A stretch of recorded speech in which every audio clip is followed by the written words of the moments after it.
അപ്പൊ സാധാരണ രീതിയിൽ ഒരു ഓട്ടിസ്റ്റിക് കുട്ടികളെ നമ്മൾക്ക് മനസ്സിലാക്കുന്ന വെച്ചാൽ ഒരു 3 തൊട്ട് 4 വയസ്സൊക്കെ ആകുമ്പോഴാണ് മാതാപിതാക്കൾ അവരുടെ കുട്ടികൾക്ക് എന്തോ ഒരു കുഴപ്പമുള്ളതുപോലെ തോന്നുന്നത്. അതായത് ഓരോ കാര്യങ്ങളും, അതായത് സാധാരണ കുട്ടികളെ പഠിപ്പിക്കാൻ തുടങ്ങുന്ന സാധാരണ കുട്ടികളെ പോലെ പഠിപ്പിക്കാൻ ശ്രമിക്കുമ്പം ഈ ഓട്ടിസ്റ്റിക് കുട്ടികളെ അങ്ങനെ പഠിപ്പിക്കാൻ കഴിയത്തില്ല. ഒരു സിലബസ് ഒരു കുട്ടികൾക്ക് ഫോളോ ചെയ്യാൻ പറ്റത്തില്ല. പക്ഷെ എത്രയും കുട്ടികൾക്കെന്ന് പറഞ്ഞാൽ നമ്മൾ അസസ് ചെയ്യുമ്പോൾ മനസ്സിലാക്കാൻ കഴിയും ഇവർക്ക് പ്രത്യേക കഴിവുകളൊക്കെ വളരെ കൂടുതലായിരിക്കും. അത് പല കുട്ടികൾക്കും പല പ്രത്യേകിച്ചുള്ള കഴിവുകൾ വളരെ കൂടുതലായിരിക്കും.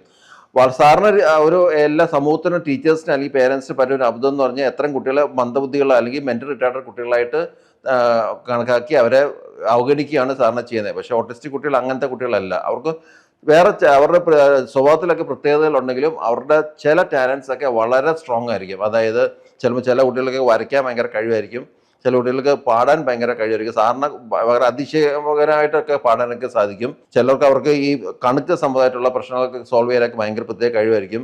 ഭാവി പ്രവചിക്കാൻ പറ്റും. അങ്ങനെ പല രീതിയിലുള്ള പ്രത്യേക തരം കഴിവുകളൊക്കെ നമുക്ക് കാണാൻ പറ്റും.